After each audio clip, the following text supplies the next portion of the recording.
और अब देखते हैं शहर की सबसे बड़ी खबर। शहर में आज 27 नए मामले कोरोना संक्रमितों के सामने आए हैं, जिसको मिलाकर कोरोना संक्रमितों की संख्या वडोदरा शहर में हो गई है 607।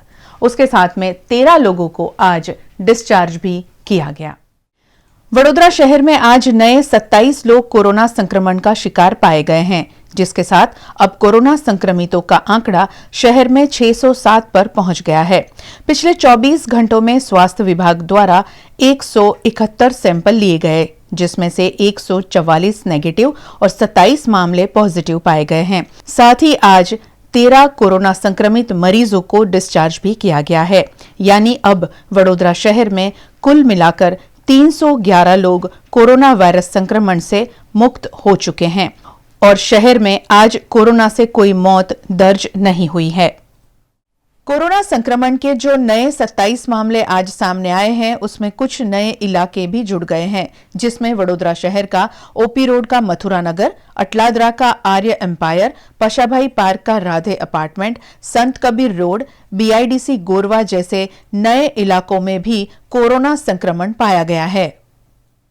आईओसीएल से जुड़ी कंपनियों के कर्मचारियों को नहीं मिला है 2 महीनों का वेतन। कर्मचारियों ने आज आईओसीएल गेट पर किया हंगामा। लॉकडाउन में कामदारों के वेतन नहीं रोके जाने के सरकार के स्पष्ट निर्देश के बावजूद कई कंपनियों ने अपने कर्मचारियों को वेतन नहीं चुकाए हैं। आईओसीएल से जुड़ी कुछ कंपनियों ने भी 2 महीने का वेतन कर्मचारियों को नहीं दिया है। कर्मचारियों ने गुजर बसर में आ रही दिक्कतों का हवाला देते हुए आईओसीएल के BS6 गेट पर विरोध प्रदर्शन किया।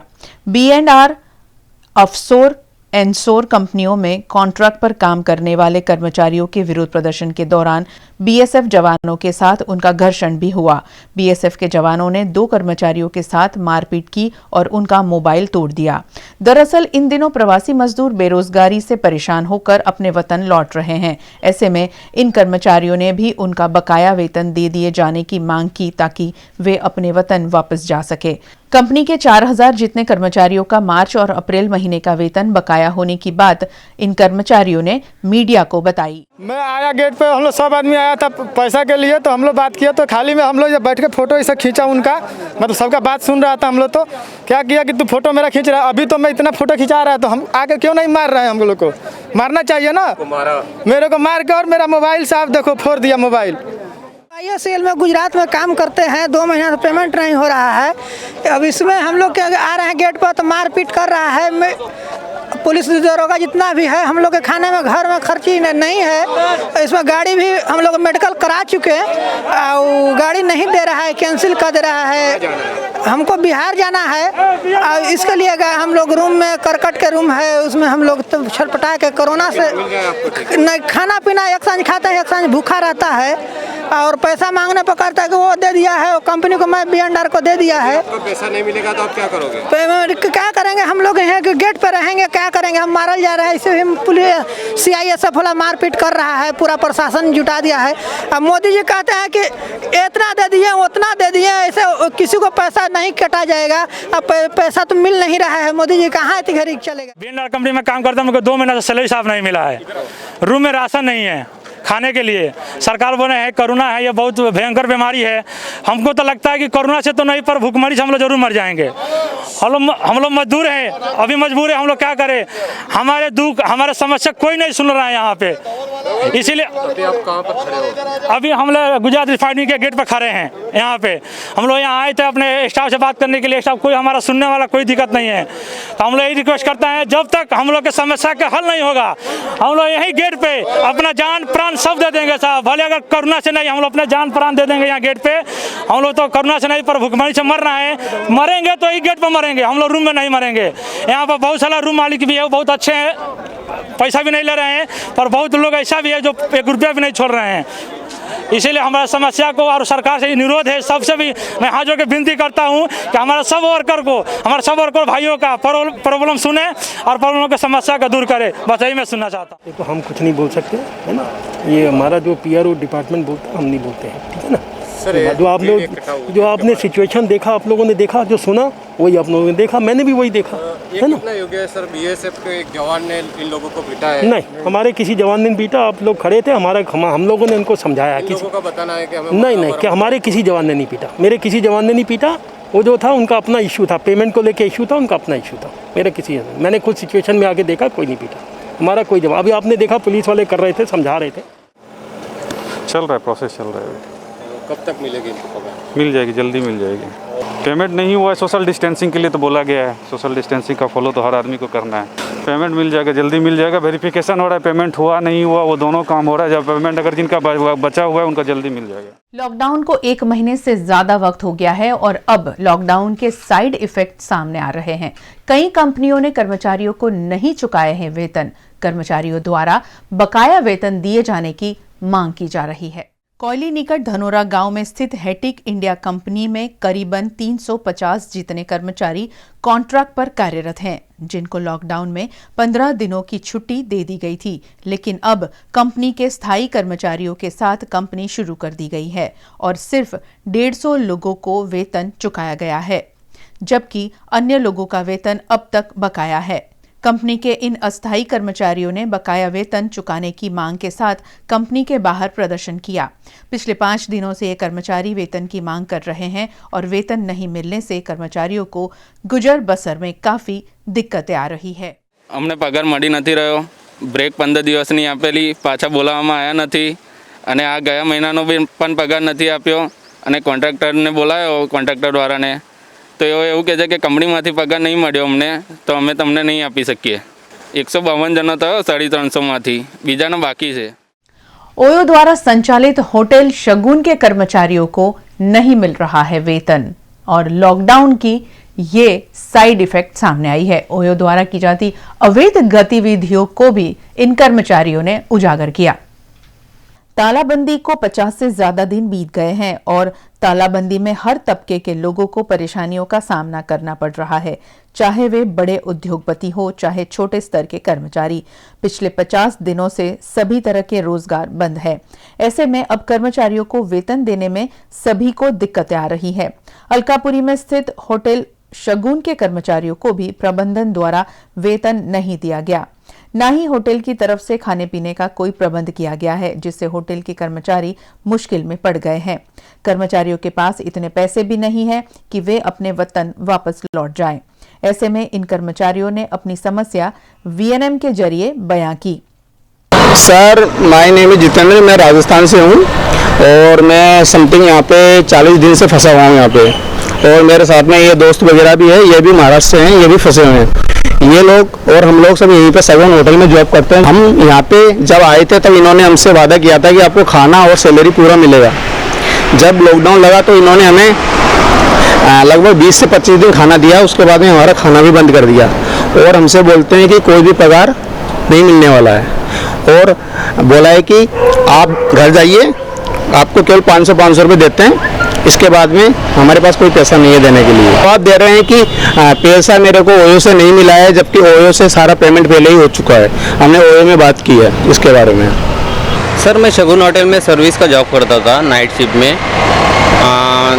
मार्च से लगा था मैं, मगर अभी लॉकडाउन जब से स्टार्ट हुआ तब से हम लोगों को पगार ही नहीं दिया इन लोगों ने, एक भी सैलरी नहीं मिला है। पहले 15-20 दिन खाना अच्छे से मिला, उसके बाद में एक दिन मिलता है, एक दिन नहीं मिलता है, जैसे कि मेरे कलीग ने बताया वैसे ही हुआ। प्लस इधर उधर से जैसे महाराष्ट्र, राजस्थान, यूपी, इधर से बंदे बुलाते बेचारे, गरीब बंदे, आदिवासी भी आते बेचारी, तो उनको भी वैसा ही होता है। 2-2 दिन 3 दिन रुकाते, काम करवाते, पैसा भी नहीं देते, खाना भी नहीं देते और भगा देते। ये बीएमसी का खाना आता था, जो बाजू के भी मजदूर रहते थे, रोड पे भी रहने वाले भिखारी लोग हैं, उनको बांटते थे, उनके साथ में जाके हम लोग खा लेते थे। ऐसा भी हमारा हालत हुआ है। जब वीएनएम टीम ने इस मामले की पड़ताल करनी चाहिए तो पता चला कि ओयो द्वारा इस होटल को संचालित किया जाता है और होटल में अवैध गतिविधियां भी होती हैं। में बहुत सारे ऐसे भी आते थे जो 2-2 घंटे रुकते थे, किसी का मतलब कंडोम का पॉकेट्स या फिर ये सब चीज़ें, बेडशीट पे भी खून वगैरह गिरना, ये सब चीज़ें यहाँ पे होता था। वो चीज़ हम लोग हमारे हाथ से साफ करवा देते रहे। और होटल में ना हैंड ग्लोव अवेलेबल है, ना मास्क अवेलेबल है, ये सब चीज़ें यहाँ पे होती है। इस करके जो चेकिंग का 24 आवर्स का रहता है, यहाँ पे सिर्फ 2 घंटे के लिए अगर रजिस्ट्रेशन करके लेते हैं विदाउट रजिस्ट्रेशन, क्या होता है इसमें? ये लोग कैसे करते हैं, अभी जैसे कि वडोदरा के बाहर वाले जो आईडी है, एजुकेशन करने आए हैं विजिटर लोग, इनका ओयो से बुकिंग होता है, 2-3 घंटे रुकते हैं और चले जाते हैं। रात को 11-12 बजे आते हैं, चले जाते हैं, ऐसा उनका होता था, ये कंटिन्यूस होता था। ओके, और ये 24 घंटे में कभी भी? हाँ, जेन्युइन फैमिली गिन के अगर 50 कस्टमर आ रहे तो 10-12 फैमिली ऐसी निकलेगी जेन्युइन, बाकी के तो सब ऐसे मिलते थे। रिसेंटली ऑडिटर ने एक बार विजिट किया था, रात को किया था, तकरीबन 10:30-11 बजे किया होगा। तो वो टाइम में कैसे 2 कस्टमर ऐसे मिले जो लोग 7-7 दिन से स्टे कर रहे हैं, मगर उनका एंट्री नहीं है उनके सॉफ्टवेयर में या फिर ऐप्स में। बाकी वो कॉन्ट्रैक्टर ने इधर के एचएम को तो निकाल दिया, मैनेजर को, मगर जीएम का विजिट था। वो जीएम ने डायरेक्ट उनको बोला था जितना भी ये पेमेंट हुआ है वो एचएम भरेगा। तो डायरेक्ट पेमेंट हो गया, रजिस्ट्रेशन भी नहीं आप? हाँ, ऐसा भी जोल होता था। प्लस सबसे बड़ी रीज़न बात, जब भाई पहला लॉकडाउन था, कोरोना पेशेंट रुकाया था, उसका भी अप्लाई नहीं था शायद। ओयो कॉन्ट्रैक्टर अल्पेश मुखिडा ने इस मामले बताया कि जब ओयो कंपनी की ओर से उन्हें पैसा मिलेगा, कर्मचारियों को वे वेतन दे देंगे। देश भर में कोरोना के खिलाफ लड़ रहे स्वास्थ्य विभाग पर लगातार सवाल खड़े हो रहे हैं। शहर का भी कुछ ऐसा ही हाल है। शहर की जनता से लेकर जनप्रतिनिधियों तक हर कोई स्वास्थ्य विभाग से नाराज है। आज कांग्रेस ने भी कई सवाल खड़े किए स्वास्थ्य विभाग के कार्यप्रणाली को लेकर।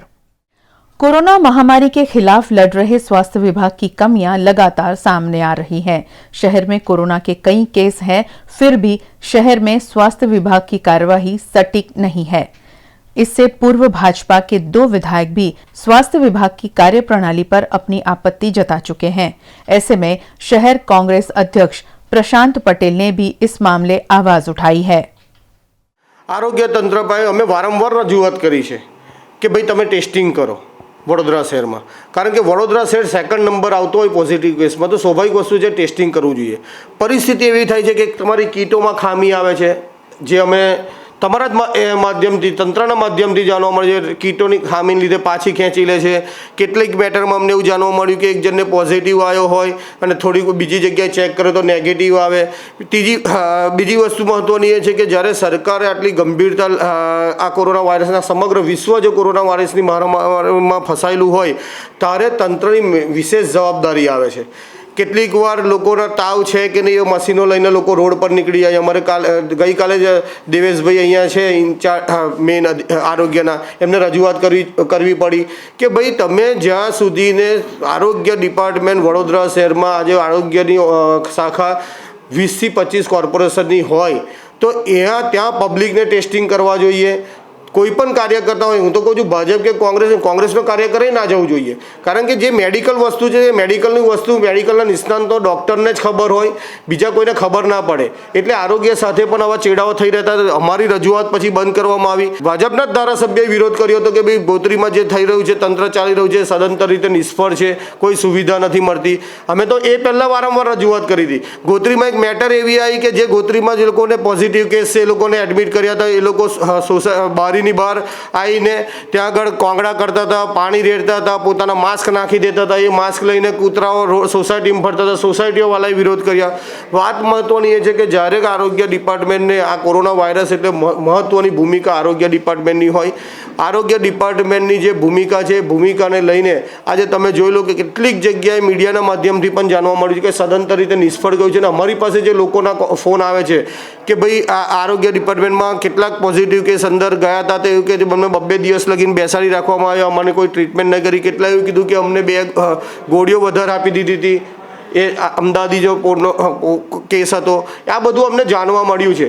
આજે વસ્તુ એ છે કે કોઈ પણ પ્રજા હોય એ પ્રજાને તમે સુરક્ષિત રાખવા માગતા હોય ને કોરોના વાયરસને લઈ તો આગળ આરોગ્ય ડિપાર્ટમેન્ટની સૌથી મોટી મહત્ત્વની ભૂમિકા હોય છે, જે વડોદરા શહેરમાં ખામી જોઈ રહ્યા છે.